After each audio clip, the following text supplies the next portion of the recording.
ایک T V channel پر فضیلت الشیخ قاری خلیل الرحمان جاوید صاحب حفظہ اللہ، انہوں نے ایک حدیث پیش کی، مسند احمد وغیرہ میں یہ حدیث موجود ہے۔ قاری صاحب نے جو حدیث پیش کی وہ آپ سماعت فرما لیں۔ حضرت رکانہ رضی اللہ تعالیٰ عنہ صحابی رسول ہے، انہوں نے طلاق دی اپنی بیوی کو اور تینوں طلاق دے دی۔ پریشان ہوا، رسول اللہ صلی اللہ علیہ وسلم کے پاس گیا۔ ظاہر بات ہے اس زمانے میں سب سے بڑی عدالت ہی یہی تھی۔ اب اللہ کے رسول کے پاس آئے تو رسول اللہ صلی اللہ علیہ وسلم نے پہلا سوال کیا، کیف طلقتہا، تو نے کیسے طلاق دی؟ قال ثلاثا، میں نے 3 طلاقیں دی ہیں۔ ابھی یہ نکھیڑا نہیں ہوا، اکٹھے دی ہیں، الگ الگ دی ہیں، الگ الگ موقعوں کی ہیں، کیا ہیں؟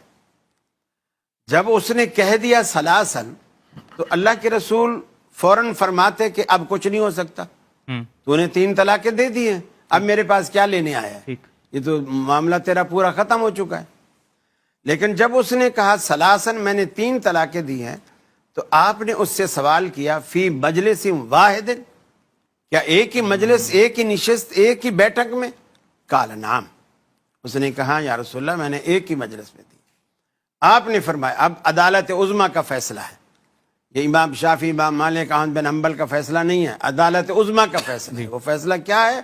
آپ نے فرمایا انما تلک واحدۃ فرجیہا، یہ تینوں طلاقیں ایک طلاق ہیں، فرجیہا، تو رجوع کر لے ان شئتا، اگر تو چاہے، اگر تیرا ملاپ کا ارادہ ہے، دل بدل گیا ہے، فیصلے سے رجوع کرنا چاہتا ہے، تو تیرے پاس یہ موقع ہے، کیونکہ یہ تینوں طلاقیں ایک طلاق ہیں، فرجیہا، تو رجوع کر لے ان شئتا، اگر چاہے۔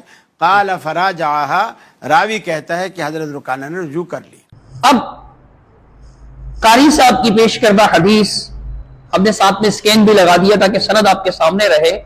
اس سند پر، اس روایت کی سند پر، اس حدیث کی سند پر دیوبندیوں کے مفتی طارق مسعود صاحب کیا تبصرہ فرماتے ہیں، آپ انہی کی زبانی یہ بھی سن لیجیے۔ قاری خلیل صاحب نے 2 دلیلیں دی ہیں کل یا پرس 2-3 دن پہلے جو جی ٹی وی میں۔ ایک دلیل تو حضرت رکانہ رضی اللہ تعالیٰ عنہ کی دی ہے کہ نبی کی مجلس میں انہوں نے بتایا کہ میں نے ایک مجلس میں 3 طلاقیں دی ہیں، تو نبی نے فرمایا وہ 1 طلاق ہے۔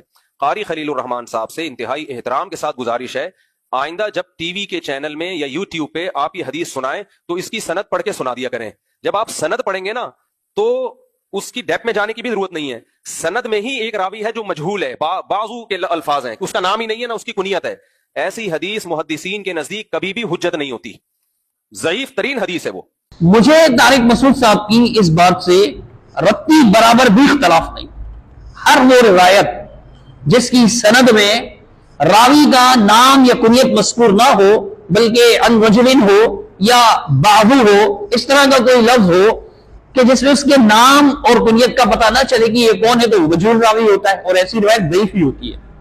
طارق مسعود صاحب کی یہ بات تو بالکل صحیح ہے، لیکن میری بھی طارق مسعود صاحب سے بڑے ہی احترام کے ساتھ ایک گزارش ہے کہ جب بھی آپ کسی حدیث کی سند پر تبصرہ کریں تو اس سے پہلے آپ خود سند کی تحقیق کر لیا کریں، کیونکہ یہ دین کا مسئلہ ہے، حدیث اور اس کی سند یہ ہمارے دین کا مسئلہ ہے۔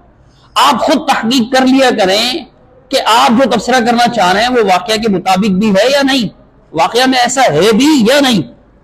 اب یہ دین کا معاملہ ہے تو یہاں صرف ہوائی فائرنگ سے کام نہیں چل سکتا، آپ کچھ بھی بول دیں۔ آپ کا کہنا یہ ہے کہ جی قاری صاحب نے جو روایت پیش کی، قاری صاحب اس کی سند پڑھیں، اس کی سند میں بعضو کے لفظ ہیں، کہاں ہیں بعضن کے لفظ؟ کہاں ہیں یہ لفظ؟ اس کی سند میں تمام راویوں کے نام مذکور ہیں۔ امام احمد بن حنبل رحمہ اللہ کی کتاب دیکھ لیں، وہ کہہ رہے ہیں کہ حدثنا سعد بن ابراہیم، ہم سے سعد بن ابراہیم نے یہ بیان کی۔ پھر سعد کہتے ہیں کہ حدثنا ابی، ہم سے ہمارے والد نے یہ حدیث بیان کی، اور وہ بیان کر رہے ہیں آگے ان محمد ابن اسحاق قال حدثني داؤد بن الحسین عن عکرمۃ مولى ابن عباس عن ابن عباس رضی اللہ عنہما۔ اس سند میں بعدو کہاں ہیں؟ دیکھ لیں، اس سند آپ کے سامنے بے وجہ بغیر تحقیق کے بات کی ہے طارق مسعود صاحب نے۔ سند کا ان کو خود بھی پتہ نہیں ہے، سند کا ان کو خود بھی پتہ نہیں ہے، اور اگر کوئی اور ایسی حرکت کرتا تو طارق مسعود صاحب کیا کہتے کہ یہ فنٹر گیری دکھا رہے ہیں۔ حضرت آپ جو کچھ کر رہے ہیں وہ کیا ہے؟ اس سند میں تو بازو نہیں ہے۔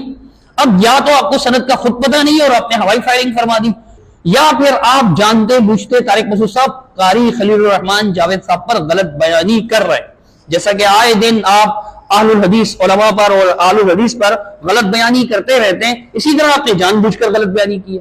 اب آپ کی مرضی، آپ اسے جانتے بوجھتے غلط بیانی قرار دیں یا پھر یہ کہیں یا پھر یہ تسلیم کریں، آپ کو اعلان کرنا پڑے گا تاکہ عوام کو بھی پتہ چلے کہ آپ کو سند وغیرہ کا کچھ نہیں پتا ہوتا، بس آپ کا جو دل چاہتا ہے آپ منبر پر بیٹھ کے تبصرہ فرما دیتے ہیں۔ یہ طریقہ صحیح نہیں ہے آپ کا۔ آپ اہل الحدیث کے بارے میں غلط بیانی کرتے ہیں اور آپ کی غلط بیانی پتہ نہیں کہاں تک پھیل جاتی ہے۔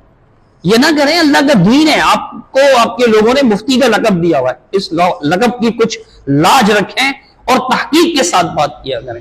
آپ نے قاری صاحب پر یہ الزام لگایا، آپ کا فریضہ ہے، آپ اخلاقی فریضہ ہے، آپ پر لازم ہے کہ آپ قاری خلیل الرحمان جاوید صاحب حفظہ اللہ سے معذرت کریں کہ جی میں نے آپ کے بارے میں یہ بات کی تھی کہ آپ نے جو سند پڑھی ہے اس میں بازو ہے، جبکہ اس میں بازو کے لفظ نہیں ہیں۔